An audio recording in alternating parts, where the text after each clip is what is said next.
पुरानी पेंशन की बहाली के मुद्दे पर आंदोलित सरकारी कर्मचारी इस बार के बजट 2026 में सीधे तौर पर सरकारी कर्मचारियों के लिए खासकर पुरानी पेंशन के लिए 40% अतिरिक्त बजट की मांग पर अड़े हुए हैं। पुरानी पेंशन की बहाली के मुद्दे पर आंदोलित सरकारी कर्मचारियों के प्रतिनिधियों ने साफ तौर पर कहा कि सरकारी कर्मचारियों की सभी बुनियादी जरूरतों को पूरा करने के लिए कम से कम बजट में 40% अतिरिक्त बजट की आवश्यकता है। वहीं केंद्र की नरेंद्र मोदी सरकार इस पूरे मामले पर सरकारी कर्मचारियों की मांगों को मानने से आनाकानी कर रही है और बीच का रास्ता तलाशने में जुटी हुई है और उसका लगभग एक विकल्प तैयार भी कर लिया है। दरअसल पुरानी पेंशन की बहाली के मुद्दे पर आंदोलित सरकारी कर्मचारी जहां अपनी मांगों को लेकर के मुखर नजर आ रहे हैं, तो वहीं केंद्र की नरेंद्र मोदी सरकार सरकारी कर्मचारियों के पेंशन से लेकर के तनख्वाह तक में टैक्स में छूट यानी कि रियायत देकर के सरकारी कर्मचारियों से बचाव का रास्ता निकालने की कवायद में जुटी हुई है। लेकिन जैसे ही इसकी जानकारी पुरानी पेंशन की बहाली के मुद्दे पर आंदोलित सरकारी कर्मचारियों के प्रतिनिधियों को लगी, तो उन्होंने सीधे तौर पर केंद्र की नरेंद्र मोदी सरकार को चेतावनी दे दी है। उन्होंने कहा कि बजट में सरकारी कर्मचारी 40% यानी कि 40% ही चाहते हैं और उसके जरिए सरकारी कर्मचारियों की सभी बुनियादी जरूरतों को पूरा किया जा सकता है। समझ रहे, इसमें सीएपीएफ के जवानों की पेंशन को भी जोड़ा जा रहा है और इसके बाद ही सरकारी कर्मचारी अब आगे की बात करेंगे। और अगर सरकार सरकारी कर्मचारियों से इस पूरे मामले पर चापलूसी करने की कोशिश या चालाकी दिखाने की कोशिश करती है, तो सरकारी कर्मचारी राष्ट्रीय राजधानी दिल्ली में एक बार फिर से राष्ट्रव्यापी आंदोलन करने के लिए मजबूर हो जाएंगे। जाहिर सी बात है कि जिस तरीके से केंद्र की नरेंद्र मोदी सरकार फिलहाल पुरानी पेंशन की बहाली के मुद्दे पर आंदोलित सरकारी कर्मचारियों की मांगों से खुद को निकालने की कवायद में जुटी हुई है, क्योंकि जाहिर सी बात है कि केंद्र की नरेंद्र मोदी सरकार जानती है कि अगर पुरानी पेंशन की बहाली के मुद्दे पर आंदोलित सरकारी कर्मचारियों की मांगों को पूरा करने के लिए हम 40% अतिरिक्त बजट का अलॉटमेंट कर देते हैं, तो जाहिर सी बात है कि फिर उसके बाद सरकारी कर्मचारियों का प्रभाव और वर्चस्व बढ़ जाएगा और इस बात का संदेश जाएगा कि सरकारी कर्मचारियों के आगे केंद्र की नरेंद्र मोदी सरकार ने सरेंडर कर दिया है। इसलिए खुद को शक्तिशाली दिखाने के लिए केंद्र की नरेंद्र मोदी सरकार फिलहाल पुरानी पेंशन की बहाली के मुद्दे पर आंदोलित सरकारी कर्मचारियों की मांगों को लेकर के ज्यादा गंभीर नजर नहीं आ रही और खासकर जो 40% अतिरिक्त बजट की मांग की जा रही है उसके जरिए केंद्र की नरेंद्र मोदी सरकार खुद का उल्लू सीधा करने की कवायद में जुटी हुई है। और उसका प्रमुख कारण यह है कि सरकारी कर्मचारियों के लिए इस बार टैक्स में रियायत देने और पेंशन जो है और उसी के साथ जो तनख्वाह है उसमें भी टैक्स की रियायत देकर के सरकारी कर्मचारियों को खुश करने की कवायद में जुटी हुई है। लेकिन पुरानी पेंशन की बहाली के मुद्दे पर आंदोलित सरकारी कर्मचारियों का केंद्र की नरेंद्र मोदी सरकार के इस फैसले पर अब गुस्सा जो है साफ तौर पर निकलकर सामने आ रहा है। उन्होंने कहा कि हमने अगर 40% पुरानी पेंशन की बहाली के साथ साथ अन्य सरकारी कर्मचारियों की जरूरतों को पूरा करने के लिए इतने बजट की मांग की है, तो सरकारी कर्मचारियों को इतना ही बजट चाहिए। इसके अलावा केंद्र की नरेंद्र मोदी सरकार का जो मन चाहे वो करे, लेकिन कम से कम हम इतने बजट में ही अपनी मांगों को पूरा करने की कवायद में जुटे हुए हैं और इसके लिए सरकारी कर्मचारियों को 40% का बजट चाहिए। और अगर केंद्र की नरेंद्र मोदी सरकार सरकारी कर्मचारियों की इन मांगों को गंभीरता से नहीं लेती है और उनकी मांगों को पूरा करने की कवायद नहीं करती है और बजट में 40% का अतिरिक्त बजट जो है उसको आरक्षित नहीं करती, तो फिर जाहिर सी बात है कि सरकारी कर्मचारी राष्ट्रीय राजधानी दिल्ली में एक बार फिर से राष्ट्रव्यापी आंदोलन करने के लिए मजबूर हो जाएंगे।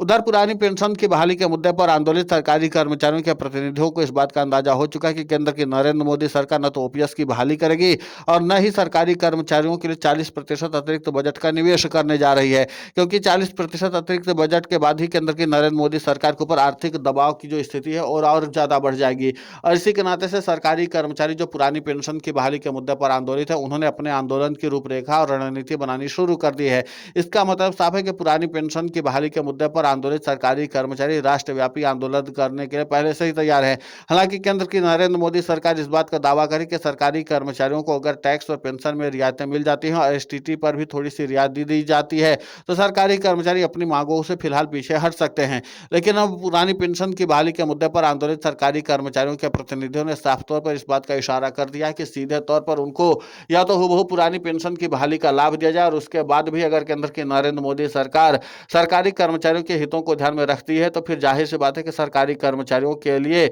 जो अतिरिक्त बजट की मांग की जा रही है उसको प्रमुखता के आधार पर आगे रखा जाना चाहिए। और अगर ऐसा नहीं होता तो फिर सरकारी कर्मचारी सड़क पर संघर्ष करने में भी बाज नहीं आएंगे। जाहिर सी बात है कि राज्यव्यापी आंदोलन से लेकर के राष्ट्रव्यापी आंदोलन की तैयारी में जुटे सरकारी कर्मचारियों ने केंद्र की नरेंद्र मोदी सरकार की नाक में दम कर रखा है और सीधे तौर पर सरकार को चुनौती देने में भी पुरानी पेंशन की बहाली बहाली के मुद्दे पर आंदोलित सरकारी कर्मचारी बाज नहीं आ रहे हैं। और यही कारण है कि प्रधानमंत्री नरेंद्र मोदी लगातार बैठकों का दौर आयोजित कर रहे हैं, क्योंकि प्रधानमंत्री नरेंद्र मोदी को एक बात साफ तौर पर पता लग चुकी है कि पुरानी पेंशन की बहाली के मुद्दे पर आंदोलित सरकारी कर्मचारी किसी भी हाल में मानने वाले नहीं हैं। और इसीलिए व्यापकता के साथ प्रधानमंत्री नरेंद्र मोदी इस पूरे मामले पर संजीदगी दिखाने की कवायद में जुटे हुए हैं। लेकिन फिलहाल एक और दिलचस्प बात है कि जिस तरीके से पुरानी पेंशन की बहाली के मुद्दे पर आंदोलित सरकारी कर्मचारियों का दबाव केंद्र की नरेंद्र मोदी सरकार के ऊपर साफ तौर पर दिखाई दे रहा है, क्योंकि अगर सरकारी कर्मचारियों के पुरानी पेंशन की बहाली के मुद्दे पर किए गए आंदोलन का प्रभाव नहीं होता तो केंद्र की नरेंद्र मोदी सरकार बजट से ठीक पहले एनपीएस विशेषज्ञ समिति की गठन नहीं करती,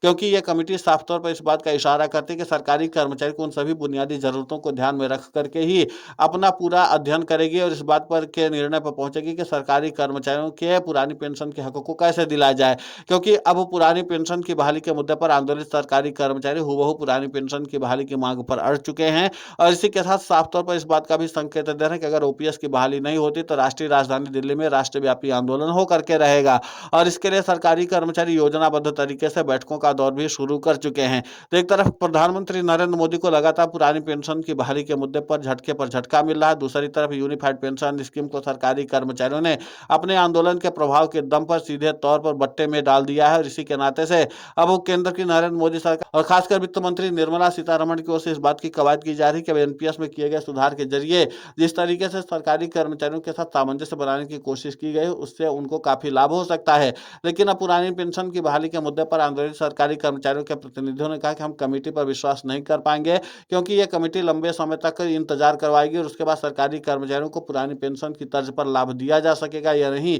ये भी कह पाना मुश्किल है, क्योंकि पुरानी पेंशन की बहाली का मुद्दा अब लगातार जोर पकड़ता चला जा रहा है और सरकारी कर्मचारी राज्यों की राजधानी से लेकर के राष्ट्रीय राजधानी दिल्ली तक में आंदोलन करने के लिए तैयार बैठे हैं। और ये पुरानी पेंशन की बहाली का मुद्दा इसी सरगर्मी का हिस्सा है। अब देखना महत्वपूर्ण होगा कि जिस तरीके से केंद्र की नरेंद्र मोदी सरकार फिलहाल 40% अतिरिक्त बजट देने के बजाय सरकारी कर्मचारियों की सभी मांगों को ही धीरे धीरे कम करने की कोशिश में जुटी हुई है, ताकि इस बात का फैसला किया जा सके कि सरकारी कर्मचारियों के ऊपर कितना ज्यादा निवेश करने की आवश्यकता है। ध्यान दें, पुरानी पेंशन की बहाली के मुद्दे के अलावा सरकारी कर्मचारियों के लिए जो सबसे अहम मांग है वो है ये कि सरकारी कर्मचारियों की अन्य बुनियादी जरूरतों को भी सरकार उसी ध्यान से देखे जिस तरीके से पुरानी पेंशन की बहाली के मुद्दे को देख रही है, क्योंकि सरकारी कर्मचारी के अन्य बुनियादी जरूरतों को लेकर के केंद्र की नरेंद्र मोदी सरकार से पहले भी 2000 करोड़ रुपए के अतिरिक्त बजट की मांग की गई थी, जिसको केंद्र की नरेंद्र मोदी सरकार ने नजरअंदाज कर दिया था। अब एक बार फिर से पुरानी पेंशन की बहाली के मुद्दे पर आंदोलित सरकारी कर्मचारियों का मामला तूल पकड़ा है, तो जाहिर सी बात है कि केंद्र की नरेंद्र मोदी सरकार इस पूरे मामले पर